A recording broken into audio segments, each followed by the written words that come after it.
जब समुराई के ज़माने में जंग में लड़कर मरना, इज्जत से खुदकुशी करना ही असली वॉरियर की शान मानी जाती थी, तब तकाउची अशिकागा एक टोटल बैडएस वॉरियर था जो मुश्किल वक्त में अपनी पहचान बनाते थे। लेकिन ये स्टोरी उनकी नहीं है, ये तो हमारे छोटे हीरो टोकियुकी की है। तो चलिए शुरू करते हैं। एनिमे की स्टार्टिंग में हमें एक छोटा लड़का दिखाया जाता है जिसका नाम होता है टोकियुकी, और उसके ट्रेनर उसको पकड़ रहे होते हैं क्योंकि उसकी आर्चरी प्रैक्टिस का टाइम हो गया है। उसका बड़ा भाई उसको देख के हंसता है और वो रूफ पे चढ़कर भागना स्टार्ट कर देता है, फुल ऑन मस्ती। और उसके ट्रेनर्स को उसकी परवाह हो रही है और वहाँ पे सारे लोग भी परेशान हो रहे हैं। ट्रेनर बताने की ट्राई करता है कि हम टोक्यो को पकड़ने की कोशिश कर रहे हैं, लेकिन वो हमें चकमा देके भाग जाता है बार बार। तकाउजी नाम का आदमी उसको देख लेता है और उसको बोलता है कि तुम छुपने में बहुत माहिर हो। वो उसे कहता है कि आज मैं पुराने जागीरदार गो डियागो की बगावत को कुचलने जा रहा हूँ, तुम्हारे फ्यूचर लीडर बनने का वक्त आ गया है। टोक्युकी कहता है कि मेरे गुड विशेस तुम्हारे साथ हैं। तकाउजी अपनी टीम के साथ में वहाँ से निकल जाता है। क्योंकि नाम की लड़की आती है और उसे कहती है कि तकाउजी की बातों से घबराओ मत, क्योंकि तुम होजो क्लैन के लीडर बनने वाले हो और मैं तुम्हारी क्वीन बनूंगी। टोक्युकी कहता है कि अरे क्वीन, मैंने ऐसा कब प्रॉमिस किया। उसके वर्कर्स उसे अभी भी ढूंढ रहे हैं और वो फ्लैश की तरह लाइट की स्पीड में भागता है। एक आदमी बोलता है कि इसे सिर्फ भागना और छुपना आता है, वो तकाउजी जैसा एक समुराई कभी नहीं बन पाएगा। ये सच है कि वो एक शोगुनेट बनेगा, लेकिन उसके बाप के जैसे उसको भी कठपुतली की तरह यूज़ करेंगे। हम देखते हैं कैसे ताकातोकी को उसके साथ वाले मैनिपुलेट करते हैं और कियोकी कहती है कि इसमें गलत क्या है डैड, वो कठपुतली बनकर भी अच्छी लाइफ जिएगा। हाँ, उसमें टैलेंट की कमी है, लेकिन वो एक अच्छा इंसान है और उसके पास में पैसे हैं, तो इसलिए मैं उससे शादी करूँगी। वो वर्कर्स उसे ढूंढ ही नहीं पा रहे। एक बार वो एक बक्से में 2 दिन के लिए छुप गया था। बॉक्स में देखते हैं तो कोई नहीं होता। एक दिन उसे शोगुनेट का लीडर बनना होगा। टोक्यो के ऊपर बैठा है और वो नीचे आता है अपने पपी के साथ। उसका बड़ा भाई आता है और वो छत पे बैठ के डम्पलेट्स खा रहे होते हैं। उसका बड़ा भाई उससे कहता है कि हमारे पापा बुजुर्ग हो रहे हैं और तुम्हें उनकी जगह जल्दी लेनी होगी। टोक्युकी कहता है कि तुम तो उनके बड़े बेटे हो। वो कहता है कि मैं ये नहीं कर सकता, और यहाँ पे वर्कर्स उसे देख लेते हैं और बोलते हैं कि प्रैक्टिस के लिए चलो। और वो अपना पपी अपने बड़े भाई को देते, एक रोप से दूसरी रोप पे जंप लगा देता है और वो गिरने वाला होता है। सब उससे परेशान है, वो इधर से उधर भागे जा रहा है। सब कहते हैं कि वो शरारती बच्चा है, लेकिन उसके लोग उससे बहुत खुश हैं और वर्कर्स उसका अभी भी पीछा कर रहे हैं। और वो भाग के जाके शाकुरा के पेड़ पे खड़ा होता है और उसे कामाकुरा और उधर के लोगों से बहुत प्यार है, जो कि सब खुश रहते हैं। और वो सोचता है कि उसे लीडर बनने की ज़रूरत नहीं है। कुछ भी कहें, लेजी कहें, कमज़ोर कहें, उसे फ़र्क नहीं पड़ता। वो उनके साथ में रह के खुश है। अचानक एक लड़की आती है और कहती है कि तुम कमज़ोर नहीं हो, ये तुम्हारे अंदर के एक मॉन्स्टर का हिस्सा है, मेरे पिताजी कहते हैं। उसके पीछे से एक आदमी आता है और कहता है कि तुम मायावी समुराई बच्चे हो। वो कहता है कि मैं हूँ सोवा योरीशिगी स्नीटो प्रीस्ट फ्रॉम सियानो, मैं तुम्हारा फ्यूचर देख लिया है। 2 साल बाद जब तुम 10 के हो जाओगे, तुम एक ऐसे हीरो बनोगे जिससे दुश्मनों की फटेगी और लोग तुम्हारी पूजा करेंगे। टोक्युकी को उसे देख कर बहुत अजीब लगता है और उसमें से बहुत सारी लाइट्स निकल रही होती है, जो कि उसका बर्थ गिफ्ट होता है। वो अपनी लाइट एक फ्यूज की जैसे बंद कर देता है और वो उसे बताता है कि ये मेरी असिस्टेंट है सुजुकी।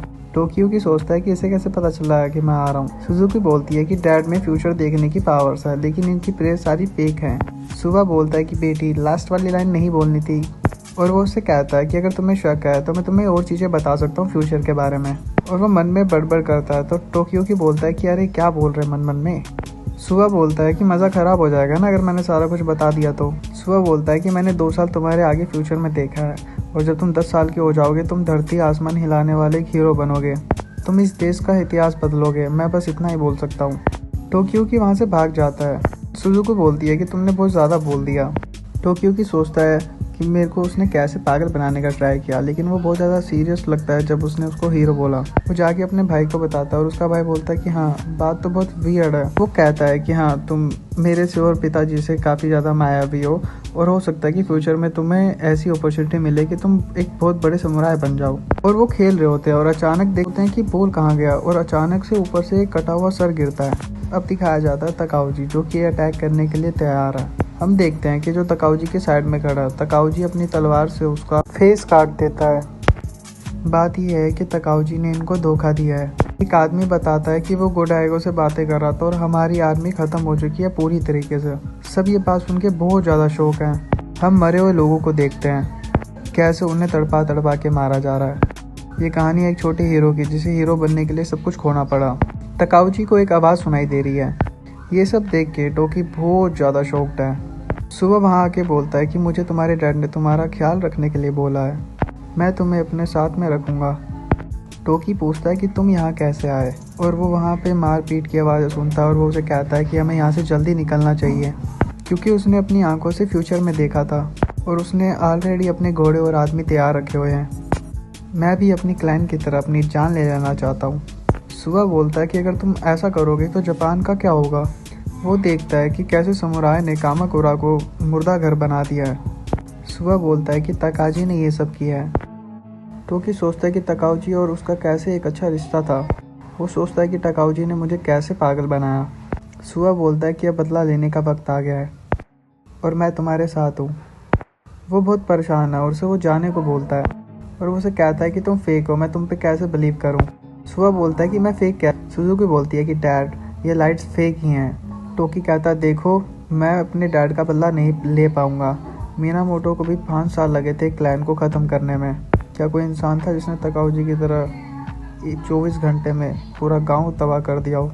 उस दिन तुम मुझे फालतू बात बोले कि मैं हीरो बनूंगा। बोलता है कि देखो आगे की जनरेशन तकाउजी को हीरो मानेगी और अगर मैं मरा नहीं तो ये मेरे लिए सबसे शर्मनाक बात होगी और सब लोग मुझे भी अपने लोगों की तरह इज्जत से जान लेने दो। सुबह बोलता है कि ठीक है और वो उसे हील से धक्का देता है। टोकी नीचे गिरते हुए स्माइल करता है और अपने पैरों से खुद को कंट्रोल करता है। समुराइज पीछे देखते हैं और वो देखते हैं कि कौन है।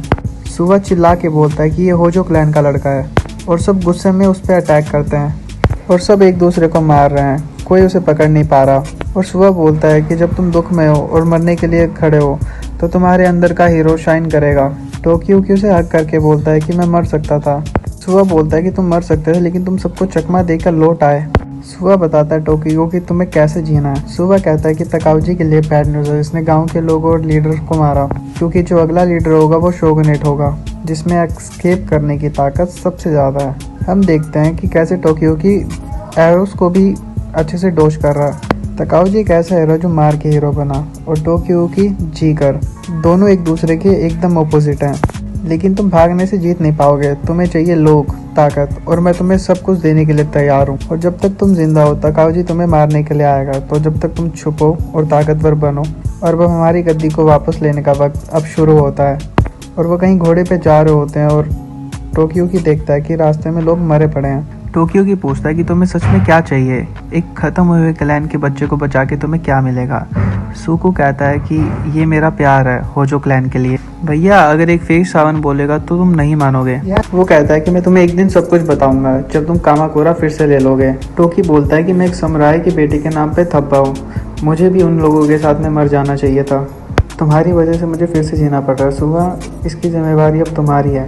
सुबह कहता है कि मैं अपनी आखिरी सांस तक तुम्हारी सेवा करूंगा। नरेटर बोलता है कि जैसे योशिकी सुबह ने बताया था कि 2 साल में टोक्यो की पूरे जापान को हिला देगा। जब एक समुराई के लिए खुद से मरना अच्छा होता है, तब इस बच्चे ने शोगुन छोड़ दिया और ऐसे शुरुआत हुई इस मायावी समुराई प्रिंस की जिंदगी की। एपिसोड यहीं पे खत्म होता है। अगर ये वीडियो आपको अच्छी लगी तो लाइक शेयर सब्सक्राइब जरूर करें।